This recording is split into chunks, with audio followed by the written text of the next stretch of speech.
Wow. I know what you're trying to do. You're trying to set up for a flip. I see you. Like many children, little Dylan is sometimes a handful.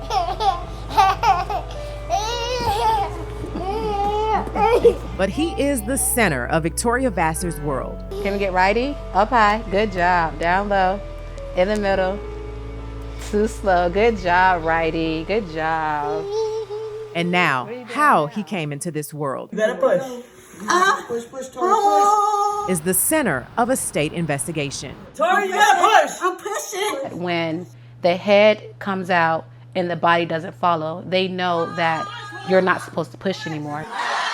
In November 2021, Vassar went into labor at home, using her Medicaid benefits to have Wesley Chapel midwife Sisley Hour by her side. But during delivery, Dylan's shoulder got stuck behind his mom's pubic bone. Come on, Tori. Records show instead of using standard medical maneuvers to release his shoulder, the midwife pulled and twisted Dylan's head with such force, his nerves were ripped from his spine. This is a lifelong injury. There's going to constantly be procedures and therapies that he's going to need. In March, the Florida Department of Health filed an administrative complaint against Hour, who changed her name after our stories online to Sisley Buchanan Gibbs. The state says she renewed her midwifery license by, quote, fraudulent representation. The complaint lists 13 counts of unprofessional conduct and violations of state law. DOH recommends discipline that could go as far as suspending or revoking her license. Finally, something is being done. Finally, we're getting some answers. The state accuses Hour of performing, quote, aggressive and forceful lateral downward traction on Dylan's head during delivery and failing to use common maneuvers to free his shoulder. The complaint also says she allowed Dylan's head to go underwater after he took his first breath. Get out, get out, get out, get out. They use the medical terminology for drowning. The complaint comes nearly a year and a half after 10 Investigates first reported Vassar's case, with findings the state has also identified through its own probe. After reviewing her file, we found every time Hour renewed her midwife license between 2017 and 2023, she avoided the state's insurance requirement by selecting this exemption, saying she was not practicing. That's despite clear video evidence and annual reports she submitted herself, listing the number of women she treated and babies she delivered, all while telling the state she was not practicing.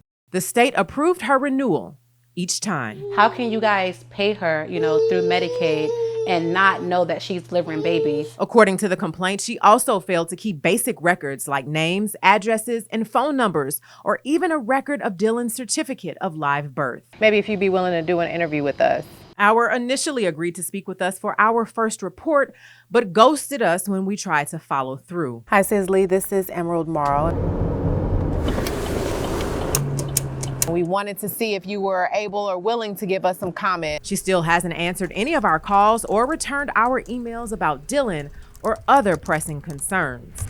We know historically that Sisley Hour was also involved in operating an unlicensed birth center, and that there was an administrative complaint filed against her by ACA. Throughout the time period involved after that, she continued receiving, reimbursements from Medicaid.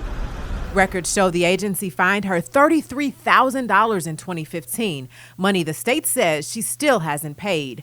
A spokesperson said because her license is clear, she can keep billing Medicaid. Why would Medicaid continue paying her for services rendered to patients when she's not doing what she needs to be doing to render those services? Is that a failure of the state? I think so. Olivia Cronenberg represented Vassar in a medical malpractice case against Hour, who never showed to any of the hearings. Vassar won a default judgment of more than $12 million. But because Hour was not carrying insurance, Vassar got nothing. Dylan needs 3 days of occupational therapy a week. I can literally only afford to take off 1 day a week to get him to therapy. Dylan, the services that he needs are more than what Medicaid will cover. State House Minority Leader Fences Driscoll says our reporting has highlighted serious problems with state oversight. There are gaps in the system. There are gaps in care. It sounds like this practice should have been shut down a long time ago, and this license likely should have been taken away a long time ago. You mentioned that there were these loopholes, there were these gaps. How do we close them?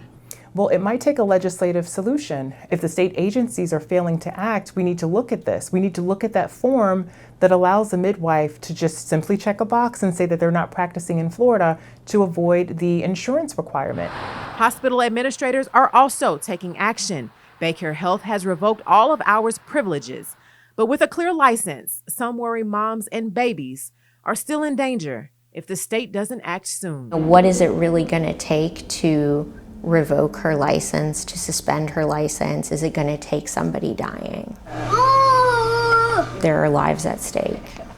Our has a limited time to request a hearing or settlement agreement with the state before a board moves forward with disciplinary action. And of course, we will keep you posted on what happens. Emerald Morrow, 10 Investigates.